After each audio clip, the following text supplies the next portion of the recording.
disseram que não se pode dizer bom dia, mas desculpem. Bom dia a todos.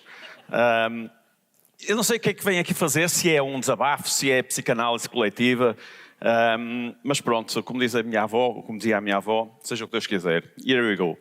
Ou seja, nunca como agora ouvimos falar tanto de inclusão, de tolerância com as diferenças, de equidade, seja com as opções de género, seja com a cor da pele, seja com a religião, seja o que for. No entanto, e apesar disso, nunca como agora parece que temos que ser todos muito iguais, independentemente das diferenças. Se nós formos às redes sociais, o que é que nós vemos? Escolhe a felicidade, tens que ser feliz, só que acorda de manhã, só o sol. Porquê é que devemos estar tristes, se é possível estar contente? A felicidade depende de ti e tal, acredita nos teus sonhos, segue os teus sonhos, aquelas coisas típicas, a vida tem que deixar fluir, flui a vida, etc. E ao mesmo tempo, não olhes só para o copo meio vazio, olha para o copo meio cheio, estão a ver aquela coisa, porquê? Mas porquê é que és assim? No entanto, a realidade mostra-nos muitas vezes isto. Às vezes estamos assim, outras vezes não estamos. Como eu costumo dizer, a felicidade é um estado transitório que não augura nada de bom, é sinal que um dia vai ficar infeliz e, portanto, esta é um bocadinho a realidade que nós temos. E se nós olharmos agora um bocadinho mais para o cérebro, eu não sou neurocientista, não sou nada, mas gosto do cérebro, e se olharmos um bocadinho mais para o cérebro, eu acho também que quem teve um bocadinho de responsabilidade nisto foi o António Damasio, que com o seu livro veio contar uma história muitíssimo interessante sobre o Phineas Gates. Era um tipo que trabalhava nos caminhos de ferro nos Estados Unidos, houve uma explosão, isto no início do século XX, um ferro entrou por aqui, saiu por este lado, ele salvou-se, um milagre autêntico, mas ficou completamente diferente do ponto de vista comportamental. Ou seja, uma coisa fez com que, um acidente fez com que ele, do ponto de vista comportamental, ficasse completamente diferente.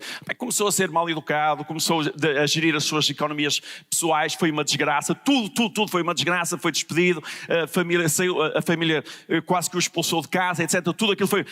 isto é uma maravilha, a malta que não gosta de estudar, isto é tudo emoções e tal. E eu acho que o problema do livro, e os livros do António Damasio são muitíssimo bons, só que são difíceis, quem já começou a ler percebeu que são muito difíceis de ler, é que não leram o livro até ao fim. Portanto, eu vou escrever um livro a seguir que se vai chamar José Soares, o erro de descartar a necessidade de ler os livros até ao fim. Porque antes de um tempo ler, começa logo a concluir o que é que pode ser.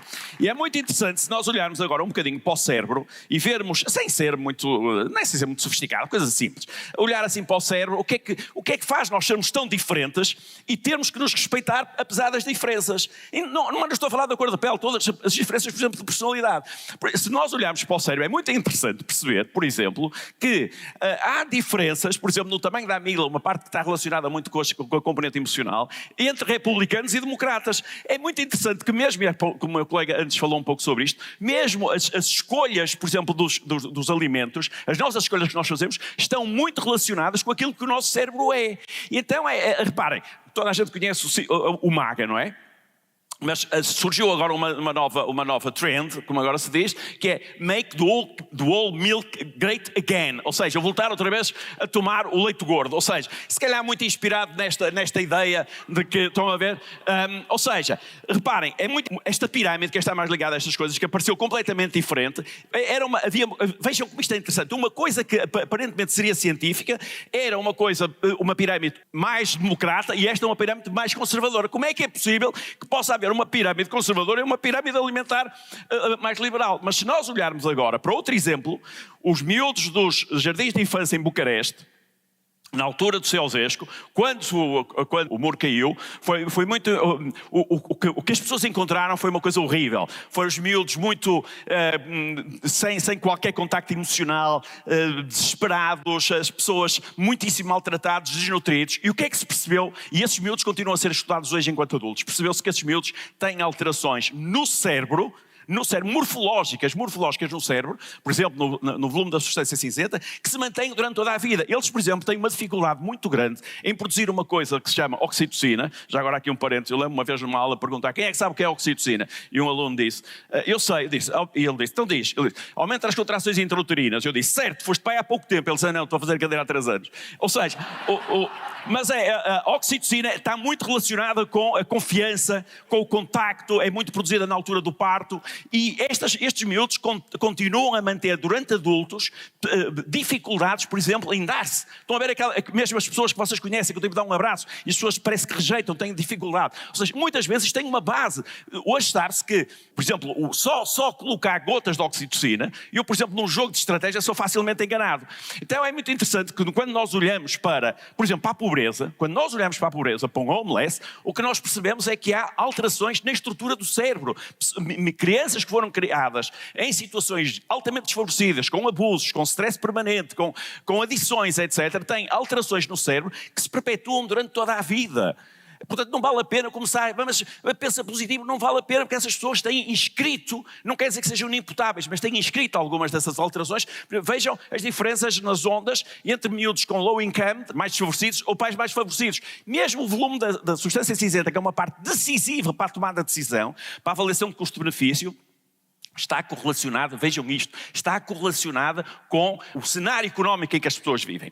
E portanto, mesmo a felicidade, que é uma coisa que toda a gente acha que é possível ser feliz, em primeiro lugar, tem sido estudadíssimo se há algum gene ou não. Eu tenho um amigo a quem eu telefono, eu ainda não estou a falar com ele, já está a rir. É um tipo intrinsecamente infeliz. E outros que são intrinsecamente, parece que estão sempre tristes. Um tempo eu saio ali da faculdade de carro com um amigo meu, que era meu colega do lado, e diz assim, olha Zé, a circunvalação está limpinha. Ele disse, está bem, quando chegares agora ali à Boa Vista já vais ver como é que isto vai ficar. Ou seja, a malta que vê sempre pelo outro lado, estão a ver, o dia está bonito, está, mas olha as nuvens lá ao fundo, como é que isto vai ficar?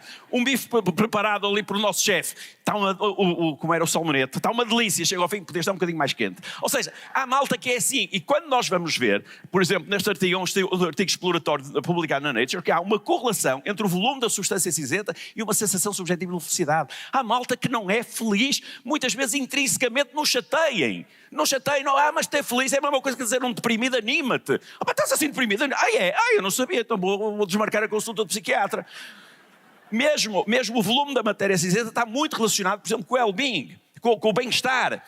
Mesmo esta coisa de partilhar, há pessoas que não gostam de partilhar nada, que não então, como é que as coisas, mais ou menos, por que é que não falas? Não me apetece. Há uma alteração num gene que está muito presente nesse tipo de pessoas. Mesmo aquelas pessoas que qualquer coisa para eles é fantástico. Então estava a falar aqui sobre o que era estar na Guiné, para crianças com extremamente desfavorecidas, com condições incríveis. Qualquer coisinha é uma felicidade. Há pessoas que são assim, qualquer coisa frui, e há outros que não. Eu vou dar um exemplo interessante, que não é para esta sala, porque eu sei que aqui nesta sala nunca ninguém fumou um charro, mas quem fumou sabe que começa a haver arco-íris, não é? Um tipo a tocar viola na praia, um dia muito bonito, um sunset, não é? Porto Sol, um sunset, não é? Isso é provocado por cannabis. E só que nós podemos produzir endocannabinoides. Nós temos essa possibilidade de produzir endocannabinoides. Eu, quando estou a falar com vocês, digo uma piada e vocês se riem, produz uma sensação em mim muitíssimo agradável. Só que há pessoas que não produzem em quantidade suficiente ou os receptores são resistentes, exatamente como na diabetes tipo 2. Então um tipo diz uma piada, chegou assim, peço uma anémona que não tem sistema nervoso central. Não é? Diz assim, quando é que este vai acabar? Mas é uma coisa muito específica da parte deles. Em conclusão, para respeitar os 10 minutos aqui que o Norberto me disse que eu não podia nem 30, nem 5 segundos, em conclusão o que eu quero dizer é o seguinte: continuemos neste esforço fantástico que a minha geração está a fazer, porque foi uma geração educada nos princípios completamente contrários ao da inclusão, ao de respeito pelas diferenças, etc. Continuamos neste caminho fantástico de inclusão, de respeito pelas diferenças, de respeitar as diferentes opções religiosas, da orientação de género, respeitar as pessoas que não tiveram o mesmo acesso que nós, mas não esqueçam uma coisa: vamos respeitar as pessoas que não são, do ponto de vista da personalidade, não são também como nós. E respeitemos-las, porque às vezes nós não percebemos que à frente de nós, uma pessoa que está mais triste, que não reage, etc., tem muitas vezes razões biológicas sobre as quais ele não tem o mínimo controle, não tem o mínimo de responsabilidade, mas no entanto as tem. E portanto, da mesma forma que nós respeitamos a orientação de género, a orientação religiosa, a cor da pele, as acessibilidades, o que seja, da mesma forma que nós respeitamos essas pessoas, devemos respeitar as diferenças de personalidade. E não estamos a contribuir para esse respeito se nós continuarmos a achar que tudo depende de nós.